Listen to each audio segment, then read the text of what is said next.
15 अगस्त की पूरी कहानी, शुरुआत से अंत तक। 15 अगस्त 1947 वो दिन है जब भारत को अंग्रेजों की गुलामी से आजादी मिली। ये दिन सिर्फ तारीख नहीं, बल्कि करोड़ों भारतीयों के सपनों, बलिदानों और संघर्ष का नतीजा है। गुलामी की शुरुआत 1757, प्लासी की लड़ाई।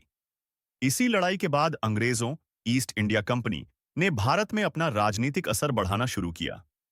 अगले लगभग 200 साल तक भारत पर अंग्रेजों का राज रहा, जिसमें हमारे संसाधन लूटे गए, जमीनों पर कब्जा हुआ और लोगों के अधिकार छीने गए। आजादी की लड़ाई, 1877 की क्रांति, मंगल पांडे, झांसी की रानी लक्ष्मीबाई, नाना साहब जैसे वीरों ने अंग्रेजों के खिलाफ पहली बड़ी बगावत की। कांग्रेस का गठन, 1885, भारतीय राष्ट्रीय कांग्रेस बनी, जिसने अंग्रेजों से अधिकार मांगने और बाद में पूर्ण स्वतंत्रता की मांग शुरू की। गांधी जी का नेतृत्व, महात्मा गांधी ने सत्याग्रह, असहयोग और नमक सत्याग्रह जैसे आंदोलनों से जनता को एकजुट किया। भगत सिंह, चंद्रशेखर आजाद, सुखदेव, क्रांतिकारियों ने बलिदान देकर युवाओं को आजादी की राह पर प्रेरित किया। द्वितीय विश्व युद्ध के बाद अंग्रेज थक चुके थे, आर्थिक रूप से भी कमजोर हो गए थे और भारत में लगातार हो रहे आंदोलनों से दबाव बढ़ गया।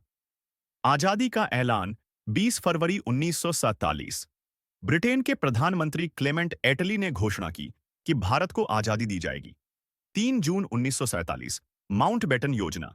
इसमें तय हुआ कि भारत और पाकिस्तान दो अलग देशों के रूप में बनेंगे। 14 अगस्त 1947, पाकिस्तान अस्तित्व में आया। 15 अगस्त 1947, आधी रात, भारत स्वतंत्र हुआ। आजादी के दिन का दृश्य, दिल्ली के लाल किले पर पहली बार तिरंगा झंडा फहराया गया। पंडित जवाहरलाल नेहरू ने ट्रिस्ट विद डेस्टिनी भाषण दिया। At the stroke of the midnight hour, when the world sleeps, India will awake to life and freedom. यानी आधी रात को जब दुनिया सो रही होगी, भारत जीवन और स्वतंत्रता के लिए जाग उठेगा।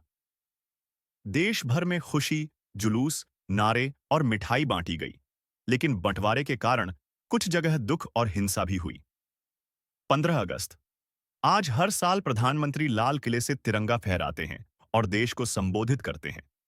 स्कूल, कॉलेज और सरकारी दफ्तरों में झंडा फहराने, सांस्कृतिक कार्यक्रम और देशभक्ति के गीत होते हैं। यह दिन हमें याद दिलाता है कि आजादी आसानी से नहीं मिली। लाखों लोगों ने इसके लिए अपनी जान दी।